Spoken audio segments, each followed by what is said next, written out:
militantes et militants du primaire, du moyen et du secondaire, enseignants de Linguère, quoi de plus beau que ce creuset constitué aujourd'hui d'une foule bigarrée, mais ayant un dénominateur commun. Nous tous, nous sommes des enseignants. Des enseignants qui ont les mêmes préoccupations et qui doivent harmoniser leur lutte. D'autant plus qu'aujourd'hui, le monde est celui des grands ensembles. Certes, nous l'avons bien compris, en sollicitant une unité organique, à défaut de l'avoir, une unité d'action. Et je pense que c'est cette volonté de s'unir, c'est cette volonté de cohésion qui anime aujourd'hui notre présence dans cette salle. Et j'espère qu'un peu partout, cette grande mobilisation se fera à telle enseigne qu'aux yeux de l'opinion, on se dira qu'est-ce qui se passe. Et pour répondre à la question qu'est-ce qui se passe, je pense que nous tous, nous devons être au même niveau d'information pour pouvoir être des vecteurs de la bonne information. Parce que certes, il y a une information, mais souvent l'information est biaisée, parce que relayée par certains qui ne maîtrisent pas tous les tenants et aboutissants. Et je pense qu'il va falloir corriger. Parce qu'aujourd'hui, la bataille, comme il a dit tantôt que nous devons gagner, c'est la bataille de l'opinion. Parce qu'aujourd'hui, l'autorité en tant que telle, il est conscient de ses errements, il est conscient des impairs qui affectent le système éducatif.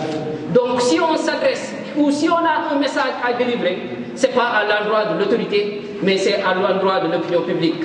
En face de l'autorité, il ne s'agit que d'une chose, déterrer la hache de guerre et engager la confrontation.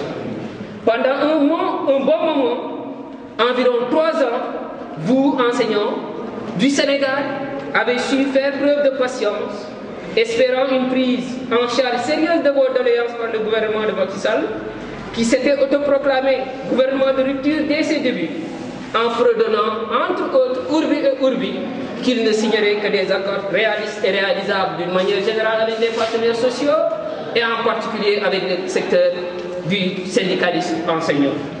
Déjà en avril 2012, au lendemain de son élection, le président nouvellement élu s'est illustré par un appel à l'endroit des enseignants pour surseoir à la grève, notée aussi bien au niveau de l'école que de l'université, avec en contrepartie une satisfaction diligente de nos préoccupations. Malheureusement, ce n'est que le 17 février 2014, au prix d'une longue tergiversation, qu'un protocole d'accord sera signé, soit 1 an et 10 mois après cet appel d'avril 2014. Aujourd'hui,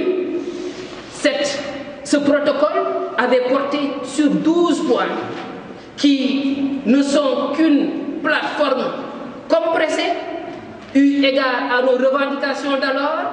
Pourquoi? Parce qu'animé par une volonté d'accompagner la bonne marche de l'école, on s'est sacrifié en sacrifiant certaines de nos revendications, mais toujours dans le but d'accompagner la bonne marche de l'école. Certes, l'espoir était permis, mais aujourd'hui, on est en train de déchanter. À ce moment où l'espoir était permis, le gouvernement avait commandité des concertations sur l'éducation et la formation, qui étaient soutenues par des concertations nationales sur l'avenir de l'enseignement supérieur, le CNAES, mais aussi les assises nationales de l'éducation et de la formation dont les conclusions furent déposées le 30 août 2014. En mettant en exergue la nécessité d'entretenir la flamme du dialogue permanent, l'impérieuse nécessité de veiller sur un pacte de stabilité qu'on avait tacitement signé, espérant de l'autre côté l'honnêteté.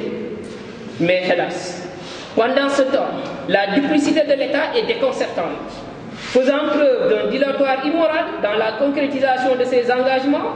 Il organise le partage des avantages et des privilèges consécutifs aux fruits de la croissance, en slogant avec condescendance le secteur de l'éducation et de la formation, qui sera davantage précarisé. Nous tous, nous savons la baisse des budgets de nos différents établissements.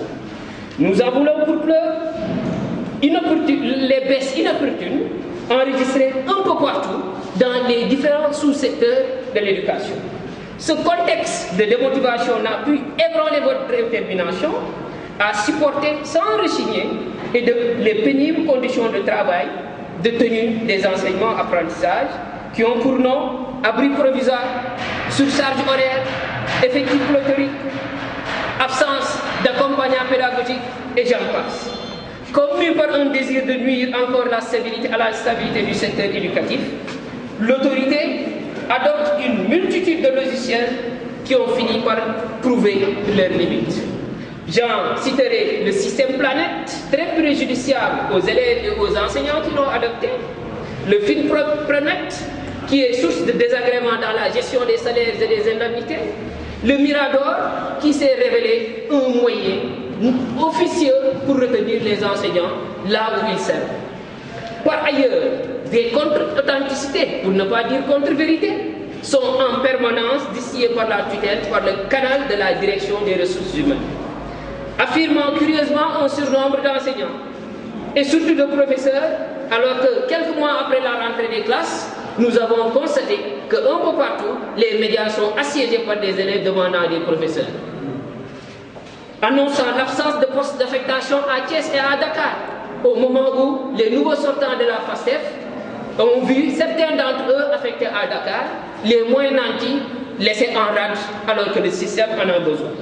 Ces dysfonctionnements n'épargnent pas le département géré par le ministère de l'enseignement technique et de la formation professionnelle, de l'apprentissage et de l'artisanat, où une gestion paternaliste a fini d'instaurer un climat délétère, comme en atteste le cas du CRETEF de Saint-Louis, mais aussi du Centre de formation technique Sénégal-Japon.